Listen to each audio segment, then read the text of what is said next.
ना संसार उत्पन्नम चरितम, संसार उत्पन्नम चरितम। इस संसार में जितनी भी चीजें हमको प्राप्त होती हैं, उत्पन्नम माने मिलती हैं, प्राप्त होती है, जो हमसे उसका संबंध जुड़ा हुआ है, जिससे हमारा एक नाता जुड़ता है, जिसके साथ मैं कहता हूं कि ये मेरी वस्तु है, ये मेरी चीज है। तो संसार में जितनी भी वस्तुएं हमसे संबंध रखने वाले हैं, चरितम माने उनके व्यवहार में, उनकी स्थिति में, ना अनुपश्याम कुशलम, हमको बहुत भलाई दिखाई नहीं पड़ती। जगत की, लौकिक जगत की जितनी वस्तुएं हमसे जुड़ती हैं, मिलती हैं, उनमें हमको बहुत कुशल, बहुत कल्याण दिखाई ही नहीं पड़ता। ऐसा क्यों कहते हैं? ऐसा कहने का क्या कारण है जी? क्योंकि संसार में जो वस्तुएं मिलती हैं उसमें आप अच्छाई क्यों नहीं देख रहे हो, भलाई क्यों नहीं देख रहे हो? तो कहते हैं पुण्यानाम विपाकः, संसार में वस्तुएं जो मिलती हैं, यहां पर दो बातें हैं, समझना होगा। विपाक कहते हैं परिपुष्ट होने पर, फल देने के लिए जब कोई चीज तैयार हो जाता है तो उसको हम कहते हैं विपाक। हाँ, तो पुण्या नाम विपाकः, संसार की वस्तुएं मिलना तो एक बात है, आपके प्रारब्ध से, आपके कर्म से वस्तुएं प्राप्त हो जाती हैं, लेकिन उससे सुख जो मिलेगा पुण्य के फल से मिलता है।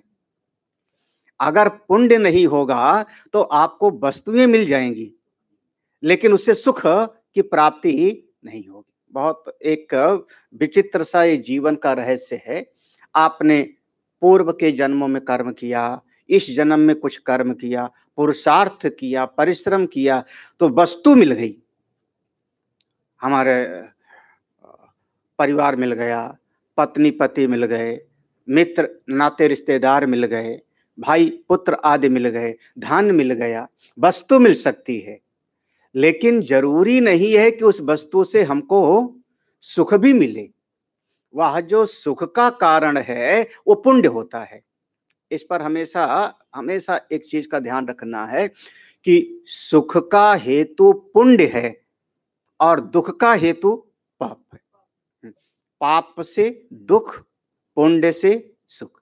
इसको लोग दुनिया में ज्यादातर वस्तुओं से जोड़ने लगते हैं कि देखो देखो उस आदमी के पास में जो है पाप भी करता है और उसके पास इतना बड़ा महल हो गया, इतनी वस्तुएं हो गई, इतने लोग हो गया, इतना उसका पद प्रतिष्ठा हो गई, वो पापी आदमी। हम इतना बढ़िया पुण्य करते हैं और हमको जो है कुछ मिलता ही नहीं। ये एक संसार में ऐसा लोग बोलते हैं कि हम तो अच्छा काम करते हैं और हमारे जीवन में थोड़ा देखो वस्तुएं नहीं है। अमुक आदमी देखो पाप भी करता है और उसके पास सबका सब इकट्ठा होता जाता है। तो यह जो पाप है, उस पाप का परिणाम दुख, पुण्य का परिणाम सुख। सुख और दुख दोनों मन के भीतर होता है, बाहर की बात नहीं है। असल में देखा जाए तो जितनी वस्तुएं रावण और दुर्योधन ने इकट्ठा कर लिया, उतना तो शायद लगता नहीं कि कोई इकट्ठा कर सके।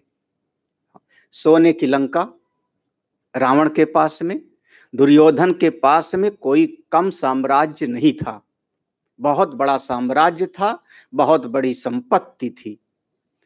अच्छा, परिवार अगर देखें तो जितना बड़ा परिवार धृतराष्ट्र का और रावण का है, हमको नहीं लगता कि संसार में और रिकॉर्ड है।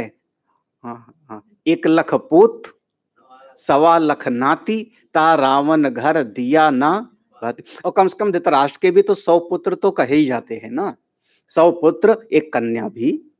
तो इतना बड़ा परिवार, इतना बड़ा परिवार, संपत्ति है, परिवार है, और संसार में अगर देखा जाए तो उससे डरने वाले लोग भी बहुत हैं।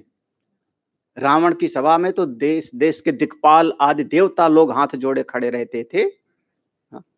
दुर्योधन के पक्ष में 11 अक्षौणी सेना एकत्रित है, ये सब का सब दिखाई पड़ता है। ये सब होने के बावजूद भी रावण को मन में शांति नहीं। हाँ, तब संतों ने कहा, तुलसीदास ने कहा, सुत दारा और लक्ष्मी पापियों के घर होई, संत समागम हरि कथा तुलसी दुर्लभ दो। जंगल में एक पेड़ के नीचे, शीशम के पेड़ के नीचे, गंगा जी के किनारे पत्तों पर भगवान राम सो रहे हैं और उनको बहुत अच्छी सी नींद आ गई है। ये रामचरितमानस में बहुत बढ़िया प्रसंग आया है, वहां पर जो वर्णन किया है वहां पे, उसका नाम ही है लक्ष्मण गीता। तो वहां पर लक्ष्मण जी ने निषाद को कहा, निषाद तुम रो रहे हो, राम भले पेड़ के नीचे हैं, 2 दिन पहले ही उनको वनवास में आना पड़ा, राजमहल छोड़ के आए, लेकिन अगर इनका मन दुखी होता तो नींद कैसे आती। हाँ, जिसका मन चिंतित होगा उसको नींद नहीं आएगी। हाँ, यही पहचान है। यमराज ने नचिकेता को यही वरदान दिया था। जब नचिकेता ने कहा मेरे पिताजी का क्रोध शांत हो जाए, तो यमराज ने कहा आपके पिताजी को अच्छी तरह से नींद आएगी, अच्छी तरह से नींद आएगी। हमारे और राम जी अगर सो रहे हैं, सुखपूर्वक सो रहे हैं, तो उनका तो इस समय पर ठीक ठाक है। महल छूटा कोई बात नहीं, नींद तो आई। और तुम इस समय विलाप कर रहे हो, वो आनंद से सो रहे हैं, रो तुम रहे हो निषाद। इसका मतलब कि इस समय तुम्हारा कोई कर्म ठीक नहीं था जो फल दे रहा है। हाँ, तुम्हारा मन क्यों दुखी है। हाँ, आपको तो प्रसन्न होना चाहिए कि राम हमारे पास है। ये बहुत सूक्ष्म चिंतन है। वस्तुओं का होना एक अलग चीज है। वस्तुएं आपके पुरुषार्थ से, आपके परिश्रम से, आपके पूर्व जन्म के प्रारब्ध से मिल जाती हैं, लेकिन सुख तो तभी मिलता है जब आपका पुण्य अच्छा हो। जितना ज्यादा पुण्य होगा वही वस्तु आपको सुख दे, नहीं तो मित्र ही हमारा शत्रु के जैसे काम करने लगता है। कई बार तो अपने ही परिवार का कोई न कोई व्यक्ति हमको दुश्मन के जैसे व्यवहार करता है, सारा सुख खत्म हो जाता है। इसी बात को कह रहे हैं, देखो पुण्या नाम विपाक कहा, जब बहुत ज्यादा पुण्य का फल मिलने लगता है तब भी मैं भयम जनयति, मेरे भीतर भय पैदा कर देता है। कब विमर्शिता, जब मैं विचार करता हूं, तो जब मैं विचार करता हूं तो ऐसा लगता है कि पुण्य से भी तो मुझको डर लग रहा है, क्योंकि पुण्य के फल से हमको सुख मिलेगा और शरीर हमारा सुख का आदी हो जाएगा, और जब पुण्य समाप्त हो जाएगा तब वो सुख मिलेगा नहीं, तब वह और भी ज्यादा हमको दुख देगा। एक बहुत व्यवहारिक धरातल पर देखो, आपको कोई प्रतिदिन प्रणाम करता हो, पार्क में घूमने जाते हो, नमस्ते करता है, 10 दिन नमस्ते किया, आप भी हाल चाल पूछ लिए, अच्छा लगा। एक दिन आप भी गए घूमने, वो भी गया, और आपको देख करके उसने मुंह फेर लिया, नमस्ते नहीं किया। अब अपने चित्त को पढ़ो, आपका चित्त कैसा बोलेगा। हाँ क्या हो गया, किसी ने कोई बुराई कर दी होगी, किसी ने कोई जो है शिकायत की होगी, तरह तरह की उधेड़ बुन में जाएगा कि नहीं जाएगा। तो वह जो आपको 10 दिन उसने आपको प्रणाम किया था, उसका जो सुख मिला था, जब ये छूटा तो आपको पूरा दिन तकलीफ में ले गया। ऐसे संसार के जितने पुण्य वाले फल हैं, वो जब छूटता है तो जीव को बहुत तकलीफ फिर होती है। जब मैं विचार करता, विमर्शता माने विचार करता, जब मैं विचार करता हूं तो ये दिखाई पड़ता है। तीसरी लाइन है, महादभी पुण्य औघई ही। अरे महादभी माने बहुत सारा, पुण्य औघई पुण्यों का समूह, पुण्यों की गठरी, बहुत ज्यादा। जब पुण्यों की गठरी हम इकट्ठा कर लेंगे तब उससे थोड़ा ज्यादा समय तक सुख मिलेगा। चिर परिगृहिता माने ज्यादा समय तक सुख मिलेगा। अरे यहां तक कि स्वर्ग चले गए, इतना ही तो ना। और आप अगर पुराण पढ़िए तो सबसे ज्यादा तो इंद्र दुखी रहता है, सबसे ज्यादा इंद्र का वर्णन आवेगा। कोई महात्मा जंगल में बैठ के तपस्या करने लगा, इंद्र घबरा गया। कभी असुर लोग बढ़ गए, इंद्र बेचारा परेशान। यहां तक का वर्णन है कि उसको तो कमल की वो डंठल में छुप के रहना पड़ता है कुछ समय तक।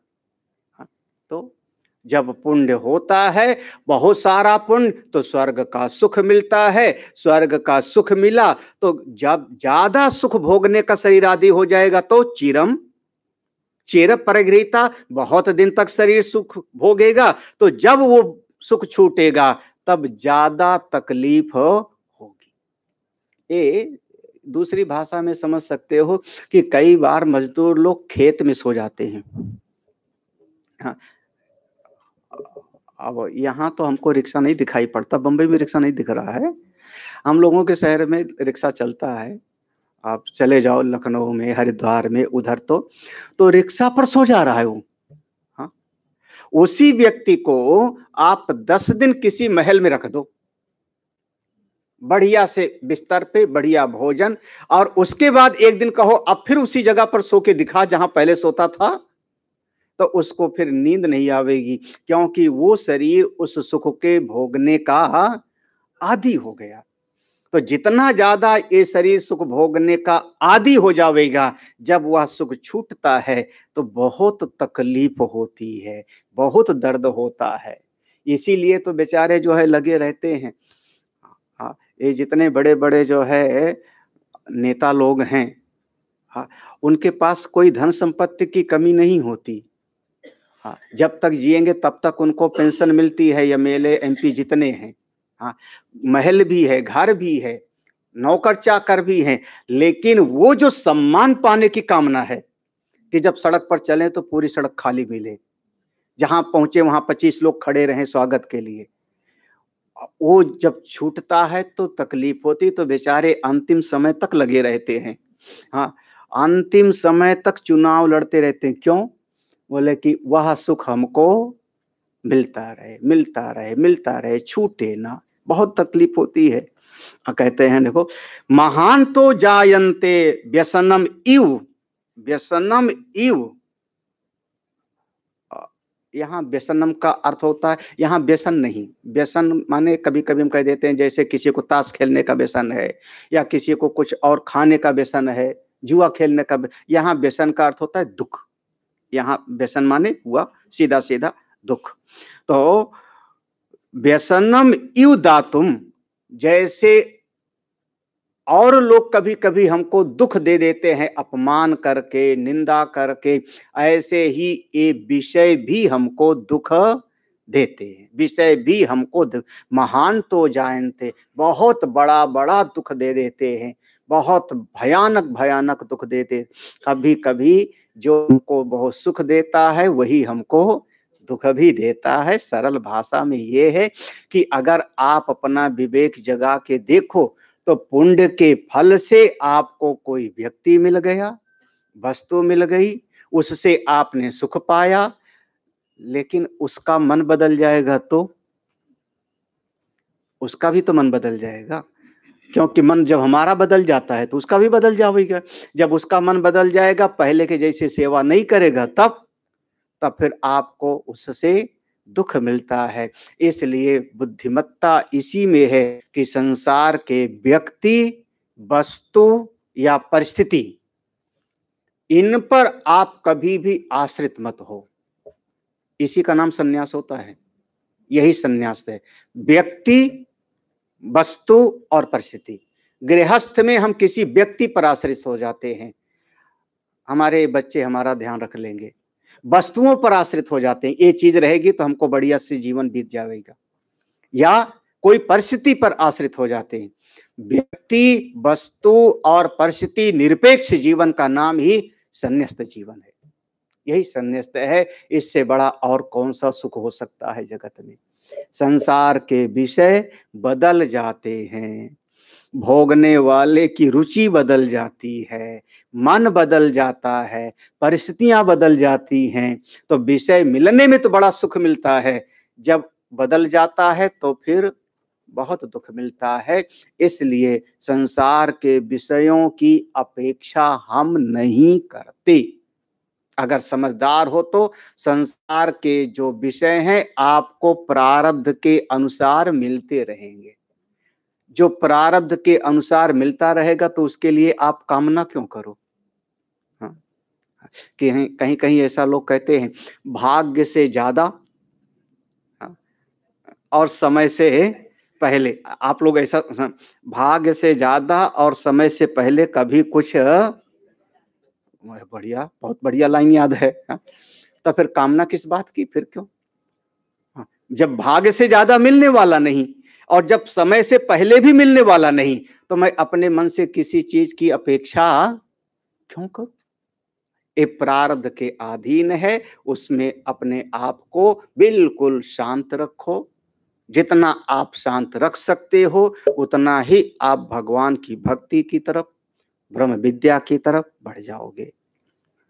अच्छा, संसार के विषय मिल भी गए तो कितना दिन टिकेंगे? कितना, अगला श्लोक यही कह रहा है। आप समझना है, भगवान शंकराचार्य जी का और भर्तृहरि जी का ये समय बहुत ज्यादा अंतर नहीं था। इनका, भर्तृहरि जी का लगभग 550 ईस्वी माना जाता है इनके समय का, और भगवान भाष्यकार का भी बहुत ज्यादा अंतर नहीं था। तो दोनों के बहुत सारे शब्द मिलते जुलते हैं। हाँ, अगला श्लोक पढ़ लेते हैं। अवश्यं यातारश्चिरतरमुषित्वापि विषय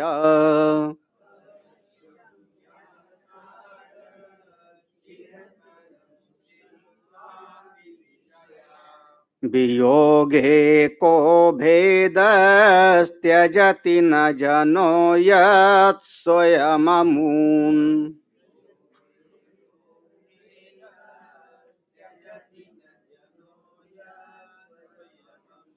व्रजन्ता स्वातन्त्र्याद् अतुल परितापाय मनसः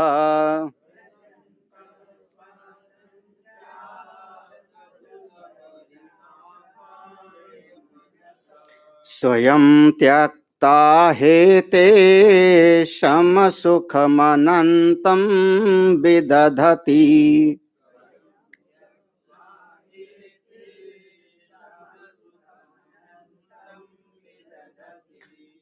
ये श्लोक का बहुत आसान सा अर्थ है, लेकिन बिल्कुल हमारे जीवन को साफ साफ दिखाई देने वाला है। अवश्यम यातः, अवश्यम यातः, यातारः, अवश्य ही, अवश्य ही, यातारा माने चला जाने वाला, बदल जाने वाला, अवश्य ही चला जाने वाला है। चिरतरम उषित्वा अपि विषया, चाहे जितने दिनों तक आपके पास, चिरतरम माने बहुत दिन से हमारे पास कोई चीज थी, उसके बाद भी, उसके बाद भी, उषित्वा माने इसको कहते हैं उठने पर या भोग लेने पर वह विषय धीरे धीरे चला जाता है। जो विषय हैं, जो आपके पास वस्तुएं हैं, वो अवश्य ही एक ना एक दिन आपके पास से चले जाने वाले, बिल्कुल खिसक जाता है, चाहे वस्तु हो चाहे व्यक्ति।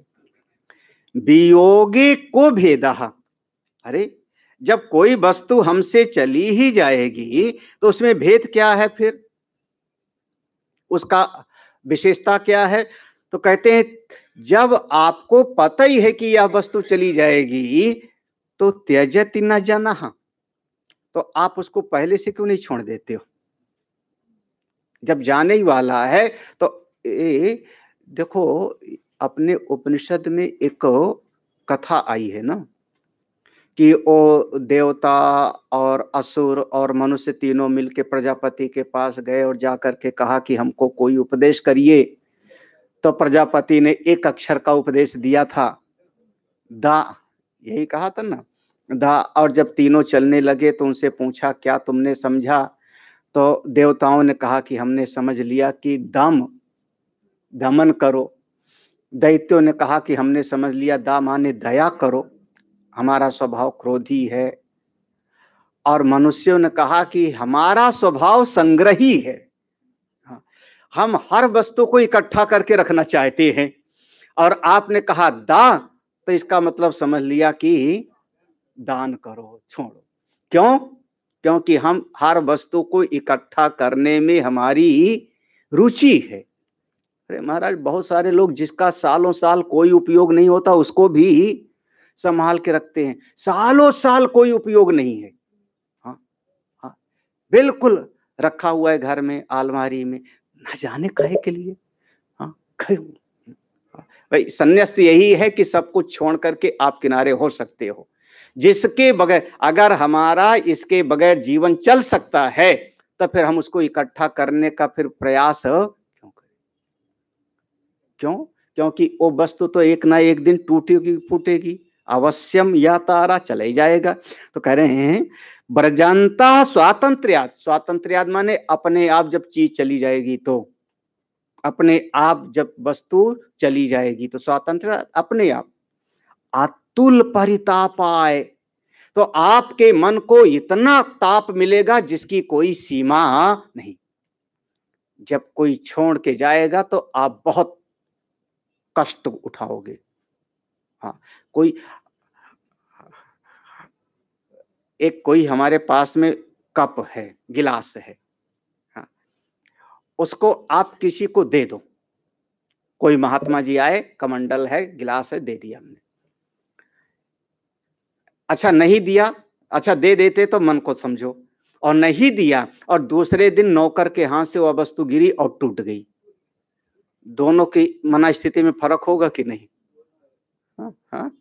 जब टूट गई, वस्तु चली गई या कोई किसी ने चुरा लिया, तब आप अपने मन को पढ़ो, और जब आपने दिया था, त्याग किया था, तब मन को देखो। तो जब वस्तु टूट जाएगी, चली जाएगी, तो आपको अतुल परिताप आए, असीमित वेदना मिलेगी, फिर आपसे संभाला नहीं जाता। यही तो संसार का सारा सत्य है। हम तो सरल भाषा में कहूं तो जैसे बच्चे बड़े हो जाते हैं, तो भाई बच्चे बड़े हो गए तो जैसे हम अपने माता पिता को छोड़ करके अपना अलग रहने लगे, हाँ, तो हमारे बच्चे भी तो अलग हो जाएंगे। हाँ, यही तो है, जगत का सत्य तो यही है। तो अपने मन से अपेक्षा हटा दो, मन से अपेक्षा हटा दो कि हमारे पास ही बना रहे। हाँ, छोड़ के चला जाएगा, बहुत दुख मिलेगा, बहुत कष्ट मिलेगा। हाँ, मन से कोई अपेक्षा नहीं रहे तो हरि कृपा, अलग हो गया तो भगवान की और भी कृपा। हाँ, हाँ, भगवान की कृपा के 5 लक्षण हैं। हाँ, एक पुराण में बड़ा, अब ब्रह्म विद्या के विषय में बताया जा सकता है, संसार में सुनाने का वो विषय नहीं होता। भगवान की विशेष कृपा के 5 लक्षण गिनाए हैं। मन है सुनाई दूं क्या? हाँ हाँ हाँ, ये तो सुनाई, कड़वा है, बहुत कड़वी दवाई है, बहुत कड़वी दवाई है। देश त्यागो महान व्याधि विरोधो बंधु भीषा, धन हानि अपमानम च मद अनुग्रह लक्षणम। सुना तो होगा। इस संतों के जीवन में आप ढाल के देख लेना, भक्तों के जीवन में, संतों के जीवन, भगवान स्वयं के जीवन में ये 5 लक्षण हैं। कहते देश त्यागो, अगर घर है, घर में सब लोग हमसे प्यार करते हैं, तो समझो भगवान की कृपा है। और किसी कारण से घर छोड़ना पड़े तो भगवान की विशेष कृपा है। देश त्यागो। हाँ, अब राजा नल, भगवान श्री राम, धर्मराज युधिष्ठिर, भगवान श्री कृष्ण को छोड़ना पड़ा कि नहीं? ये आप उतार लेना, ये सभी संतों के भगवान के जीवन में है, ईश्वर कृपा है। थैंक्स प्रभु, आपकी बड़ी कृपा है। और छोड़ना पड़े तो रोना नहीं है, उसमें परमेश्वर की विशेष कृपा बरस रही है। शायद हमको समझ में बात अभी नहीं आ रही। देश त्यागो, पहला लक्षण बताया। भगवान ने कहा देवर से, ये मेरी विशेष कृपा की पहचान है। हाँ, ध्रुव को हाथ पकड़ के उतार दिया ना, तो हाँ, वो भगवान की कृपा है कि नहीं? देश त्याग। अच्छा, कठिन है, मैंने पहले कहा था कड़वी दवाई है। दूसरा लक्षण गिनाऊं? महान व्याधि। शरीर ठीक ठाक है तो मान लो कि ईश्वर की कृपा है, चलो हे कृष्णा आपकी बड़ी कृपा है, हे प्रभु आपने बड़ी करुणा किया, शरीर ठीक ठाक है। और अगर बड़ी सी बीमारी हो जाए ना, तो समझना ईश्वर की कुछ ज्यादा ही कृपा है। वो हमारी देह शक्ति को मिटा रहे हैं, हमारे शरीर के साथ जो तादात्म्य है, देहात्म बुद्धि है, उसको मिटाने के लिए। और दृष्टांत में ले आओ बड़े बड़े महापुरुषों का जीवन चरित्र। हाँ, रामकृष्ण परमहंस को कैंसर था, उस समय तो दवाई भी नहीं थी। रमण महर्षि को कैंसर था, दवाई भी नहीं थी। जगत गुरु भगवान भाष्यकार को एक बीमारी थी, स्वामी विवेकानंद को था, बड़े बड़े महापुरुषों को, कृष्ण बोधाश्रम जैसे पूजनी इतने विरक्त। हाँ, और आप सब ने एक नाम सुना, सबने कथा भी सुनी होगी, इतने विरक्त तो, इतना सहन शक्ति तो हम में भी नहीं है।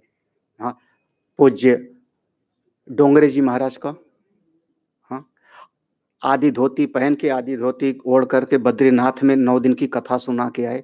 मैंने उनकी कथा सुनी, हाँ, मैंने उनकी कथा सुनी, उनके साथ पास रहकर। तो फिर कितना, और उसके बाद भी उनको गले का कैंसर हुआ, थ्रोट कैंसर हुआ। तो महान व्याधि, ये जब शरीर, मैं दोनों बात कह रहा हूं, शरीर ठीक है तो भगवान की कृपा, और अगर ऐसी बीमारी हो गई तो समझना कि भगवान देहा शक्ति को मिटा रहे हैं। घबराना मत, विलाप नहीं करना चाहिए, चिंता मत करो, आप उसी में ईश्वर की कृपा देखो।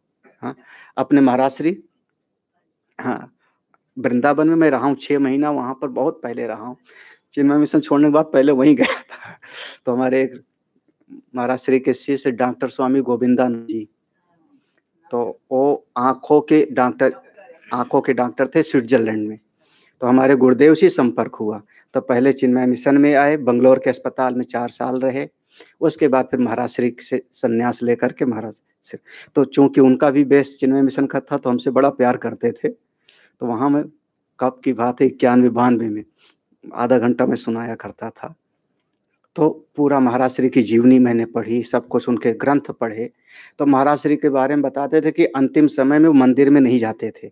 वो कहते थे वो थैली लगा दिया है तो अब अशुद्धि है, तो बाहर से परिक्रमा कर लेते थे शंकर जी के मंदिर की और नृत्य गोपाल की, लेकिन अंदर नहीं जाते थे। उनको कहीं जाना होता था तो एक साइकिल सी जो है बनाई गई थी। शरीर का देखो, बड़े बड़े, मैं कह रहा हूँ बड़े बड़े महापुरुषों का, तो जरा सी आपका दर्द होने लगे तो आप घबराने क्यों लगते हो? हाँ, 2 लक्षण हो गए। सही लग रहा है कि गलत जो है? सही लग रहा है तो फिर आगे बताऊं, नहीं तो नहीं। देश त्यागो महान व्याधि, विरोधो बंधु भी सा। विरोधो बंध, अब आपके अपने बच्चों में, भाई में, मित्र में, रिश्तेदार में अगर बात बनी रहे तो समझो ईश्वर की कृपा है, और अगर विरोध हो जाए तो कुछ ज्यादा कृपा है, क्योंकि भगवान ने ममता के दायरे को छुड़ाना चाह रहे हैं ना। ये जो हमारी जगह जगह पर ममता बिखरी है, ये मेरे अपने हैं, ये मेरे अपने हैं, ये मेरे अपने हैं, भगवान सबसे छुड़ा करके अपनी शरण में लेना चाह रहे हैं।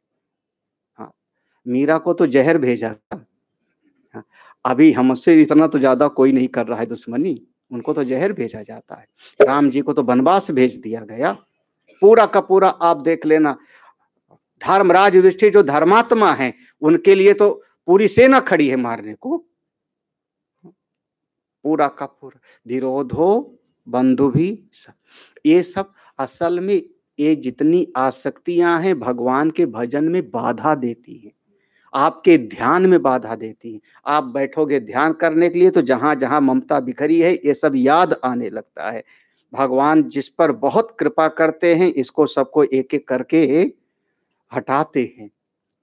3 लक्षण हो गए। चौथा लक्षण सब गड़बड़े है, दुनिया में इसको लोग बहुत खराब समझते हैं, धन हानि।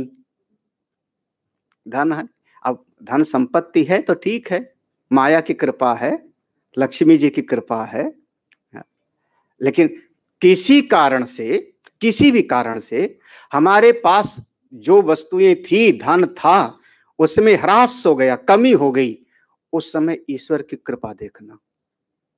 धन हानि, अगर वो धन होता तो हम उसी की सुरक्षा में लगे रहते, उसी का हम दिन रात ध्यान रखते, हमारा ठीक ठाक रहे। वो गया, भगवान की कृपा से अब मन निर्द्वंद होकर के परमात्मा का ध्यान करे, आत्मस्वरूप का चिंतन करे। अब बड़े बड़े संतों के जीवन को देख लो, उसमें क्या। हाँ, भगवान पूज्यपाद शंकराचार्य जी के एक बहुत शिष्य थे, उनका सारा व्यापारी बैठ गया था। उसके बाद काशी में भगवान शंकराचार्य से मिले, तो फिर काशी में भगवान शंकराचार्य ने उनको संन्यास दिया, तुम इस मार्ग पर आओ। धन हानि, खैर भगवान न करे किसी को मिले, मैं तो, मेरी भावना यही कि सब अच्छे रहो, बाल बच्चे भी अच्छे रहें। लेकिन अगर कभी प्रतिकूल परिस्थिति आती है तो भगवान कहते हैं मद अनुग्रह लक्षणम, उसमें मेरी विशेष कृपा है, विशेष कृपा है। अंतिम बात बता देते हैं, 5 लक्षण यहाँ हैं और 5 ऐसे ही हैं। अगर आपका 10 लोग सम्मान से नाम लेते हैं तो समझ लो ईश्वर कृपा ही है। अपमानम च, धन हानि अपमानम च मद अनुग्रह लक्षणम। अगर कभी किसी कारण से किसी ने अपमान किया, समाज में अपमान हुआ, वो ईश्वर की कृपा है जी। हाँ, द्रौपदी से ज्यादा अपमान और किसका किया गया होगा। हाँ, जिसको भगवान कहते हैं ये मेरी अपनी है, बुलाव में तो भगवान दौड़ते हैं, उससे ज्यादा अपमान किसका होगा। हाँ? एक से एक पूरा आप इतिहास उठा के देखो, महात्माओं को, महापुरुषों का अपमान किया जाता था।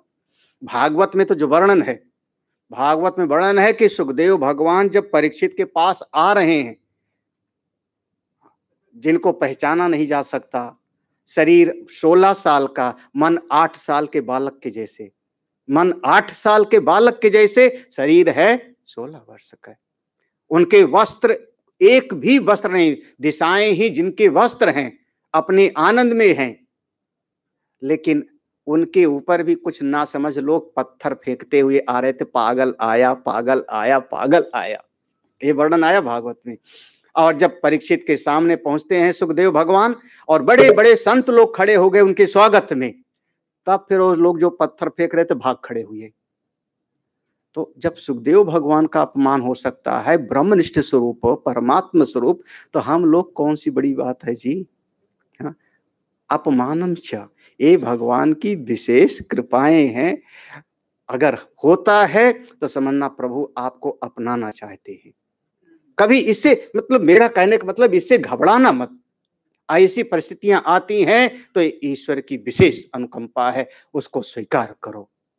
उसी बात को कह रहे हैं, देखो महान, हाँ, स्वयं त्यक्ता ही एते, वस्तुएं अपने आप चली जाएंगी तो आपको अतुल कष्ट मिलेगा, अतुलनीय कष्ट मिलेगा।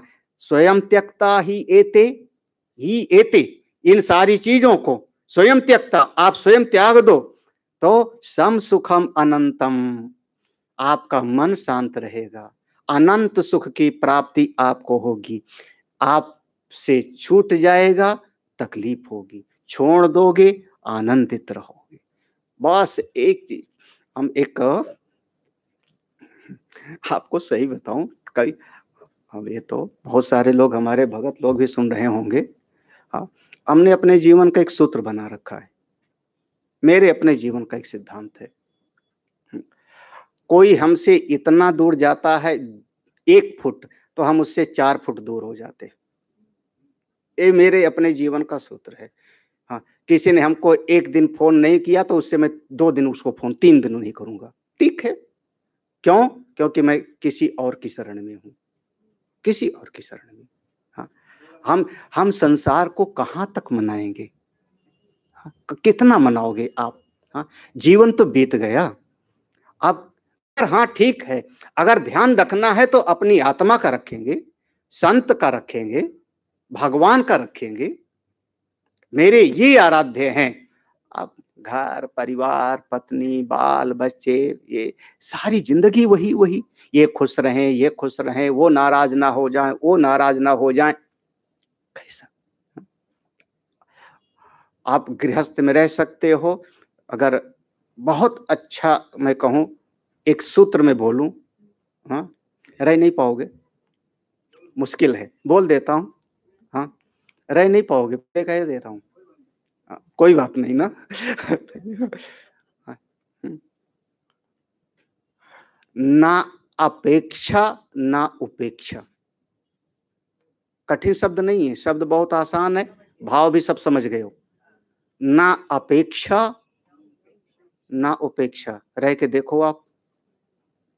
यहाँ से सत्संग पूरा हुआ, घर पहुंचोगे, मन में एक अपेक्षा आ गई, बहू है तो एक कप चाय बना के दे देवे।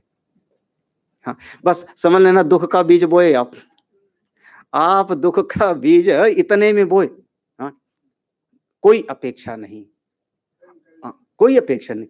और अगर बच्चा आया सामने ठीक है तो उपेक्षा भी नहीं। हाँ, ना अपेक्षा ना उपेक्षा, आप इस एक पूरा का पूरा एक संतुलन समत्वम योग उच्यते ऐसा बना करके देखो, आपका जीवन बहुत अच्छा बन जाएगा। तो संसार में ज्यादा आप किसी को पकड़ के रखना चाहोगे तो आपको तकलीफ होगी। इसलिए अगर अपनाना है तो बस तीन हम मानते हैं, भगवान, भगवान को बताने वाले कौन, गुरु और शास्त्र। ये तीन हमारी पूंजी हैं जिनको हम संभालते हैं, तीन संभालते हैं, भगवान, शास्त्र और संत, ये तीन को संभालते हैं। संसार को संभालते संभालते तो 40 साल बीते, 50-60 साल बीतते चले गए, ये संसार कभी ना खुश हुआ ना टिका। हाँ, टिका भी नहीं और कुछ भी नहीं, थोड़ी देर के लिए खुश हो जाते हैं, फिर अगले क्षण उनकी और अपेक्षाएं, उस पर खरा ना उतरो तो आपसे नाराज हो जाएगा। इसलिए स्वयं परित्यक्ता, स्वयं अपने आप छोड़ा। अगला श्लोक और पढ़ लेते हैं।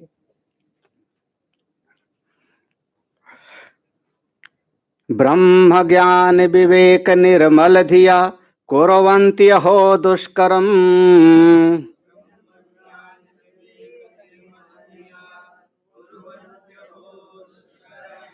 यन्मुञ्चते उपभोग भाज्यपि धनानि एकान्ततो निस्पृहा,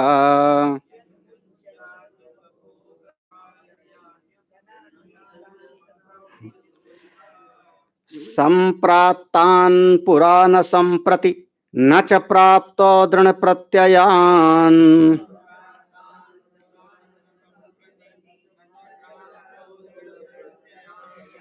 वाञ्छा मात्र परिग्रहानपि परम त्यक्तुं न शक्ता वयम्।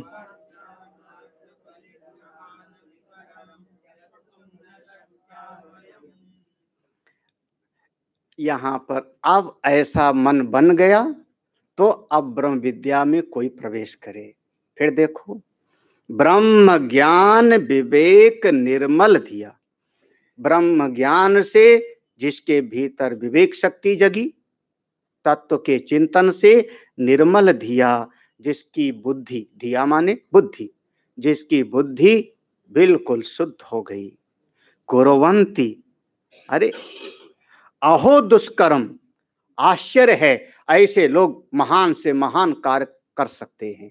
दुष्कर्म माने संसार में जो कार्य लोगों को असंभव लगता है, ऐसे शांत मन वाले, शुद्ध मन वाले बस चुटकी बजाते कर डालते हैं।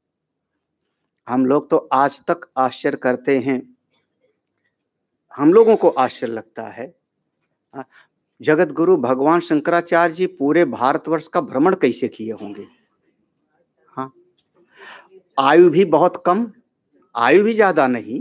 हाँ, उस समय इतनी जनसंख्या, गांव आदि भी नहीं थे, जनसंख्या कम, साधन नहीं। आज तो आप जहाज से 2 घंटे में दिल्ली पहुंच जाओ।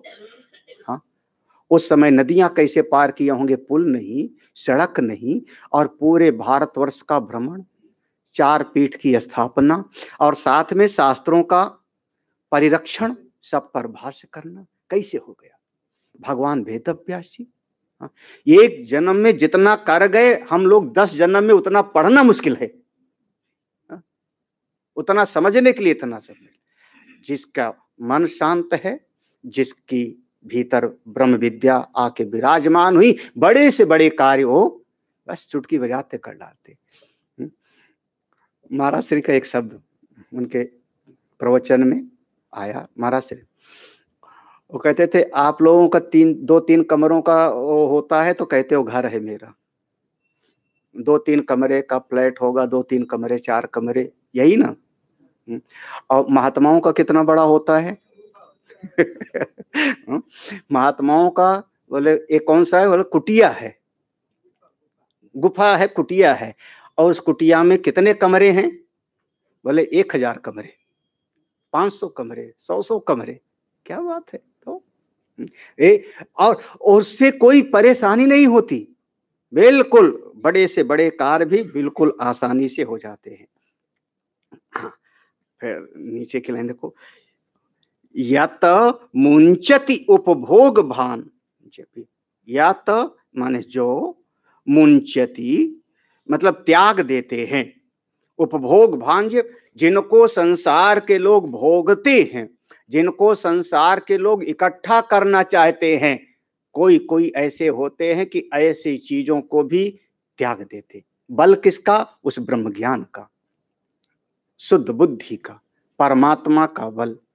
और यत मुंचति जिसको, जो यत माने जो, जिन वस्तुओं को छोड़ देते हैं। कौन सी वस्तुएं? जिनको संसार के लोग उपभोग के लिए एकत्रित कर रहे हैं, चाह रहे हैं कि ये वस्तु मिल जाए, वो वस्तु मिल जाए। धनानि, अनेक धन, परिवार आदि।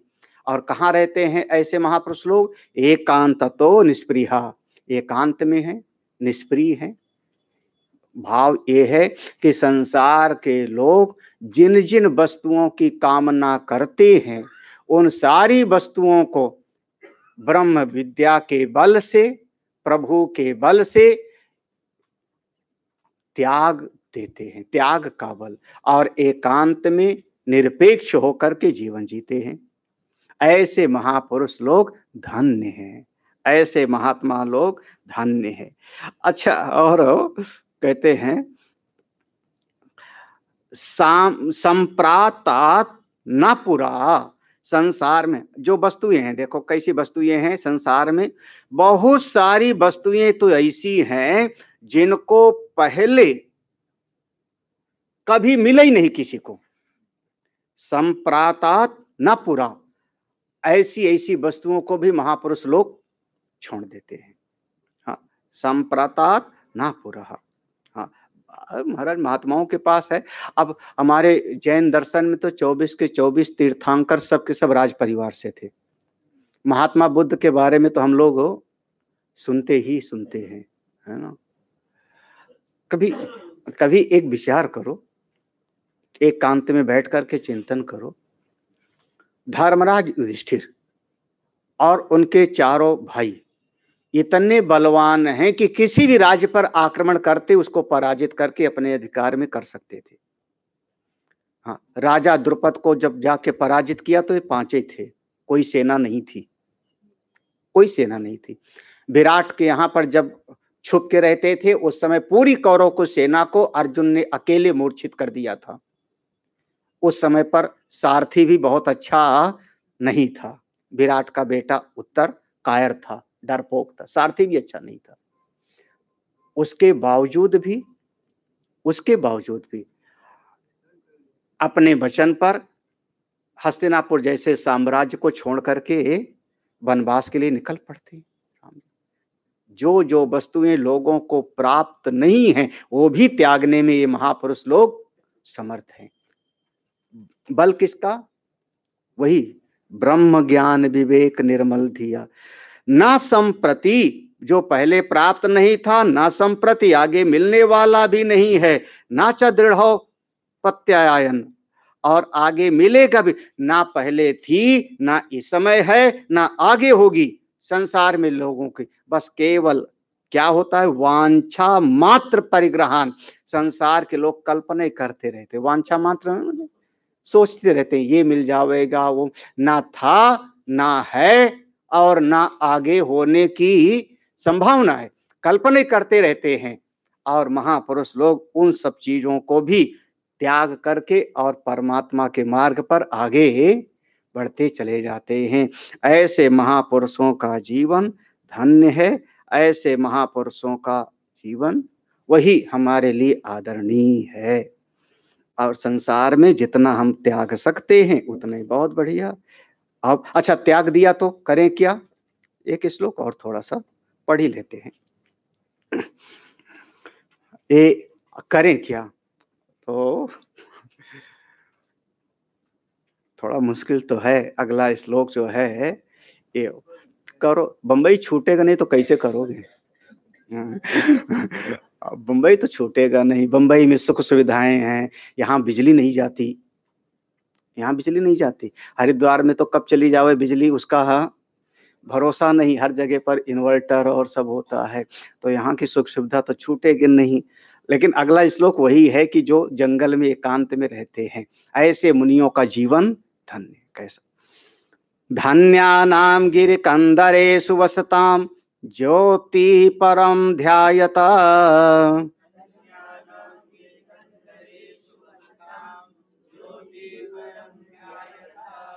मानंद अश्रुजलम पिबन्ति शकुना निःशंकमशंसेषया।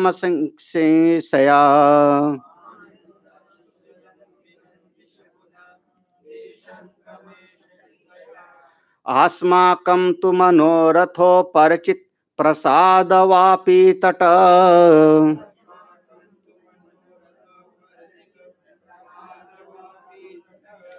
क्रीडा कानन केलि कौतुक जुषाम आयु परम क्षीयते।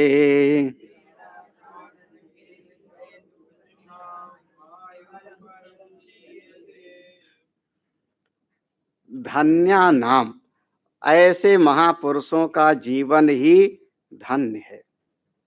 कौन कौन? कहते हैं गिर कंदरेशु, पर्वत की किसी गुफा में, वसताम बैठ करके, ज्योतिम परम ध्यायता, अंतर ज्योति का ध्यान कर रहे हैं। मैं सच्चिदानंद ब्रह्म हूं।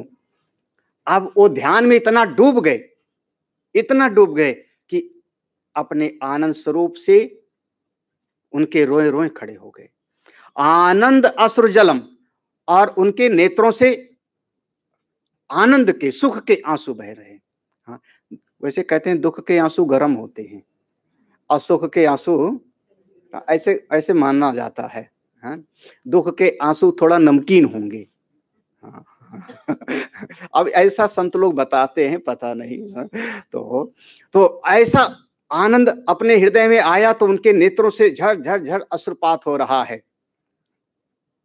उसको देख करके अब सुख के आंसू हैं, मीठा है। आसपास में कोई न कोई जो पक्षी हैं, उनको लगा जल है, प्यासा पक्षी, तो बिल्कुल निशंक होकर के पक्षी बिना किसी डर के वो आकर के उस जल को पिबंती शकुना, वो पक्षी आकर के अश्रु जल का पान करने लगते हैं। ऐसे जीव महापुरुषों का जीवन धन्य है। ऐसा सब त्याग करके एकांत में बैठ करके आनंद भोग। अस्माकम तो, हाय हाय, हमारी क्या हालत है। अस्माकम माने हम लोगों की। हम लोग कैसे हैं? मनोरथ उपरचित प्रसाद, हम तो केवल अपनी कल्पनाओं का जाल ही बनाते रहते। मनोरथ माने मन ही रथ है जिसका, रथ, रथ पर बैठ के चलते हैं, तो हम मन के रथ पर चल के कल्पना करते हैं, यही ना। फिर क्या कल्पना करते हैं? ऐसा महल होगा, फिर ऐसा धन होगा, फिर ऐसा कुर्सी पैदा होगा, फिर मैं ऐसा सुख भोगूंगा, फिर एक ऐसा, वो क्या शेख चिल्ली का सपना बनाते रहते। मनोरथ उपरचित प्रसाद, महल, प्रसाद माने महल, महल होगा। वापी माने हमारे पास में जल की व्यवस्था होगी। क्रीडा कानन, बगीचा होगा जहां पर जाकर के हम खेलेंगे। वहां पर अपने परिवार के लोग होंगे जिनके साथ में खेल आदि करेंगे। हम केवल कल्पनाओं के जाल में ही पड़े रहे। ऐसे महापुरुषों के जैसा जीवन हम बना नहीं पाए। हाय हाय, जीवन हमारा ऐसे ही बीतता चला जा रहा है। कब होगा? यहाँ पर, हाँ, शकुना माने पक्षी, पक्षी होता है। हाँ, पक्षी होता है। और निशंकम, बिल्कुल भयभीत नहीं है, डर छोड़ करके निशंक होकर के आके जल को पान करते हैं, पी लेते हैं, अश्रु जल से जो बह रहा है। ऐसा महापुरुषों का जीवन धन्य है। आज यहाँ पर हम लोग इस सत्संग को विश्राम देते। वो 5 भगवान की विशेष कृपा के लक्षण याद रहेगा कि भूल जाएगा? हाँ, थोड़ा कड़वी दवाई है। देश त्यागो, महान व्याधि, विरोधो बंधु भी स, धन हानि अपमानम च, मद अनुग्रह लक्षण।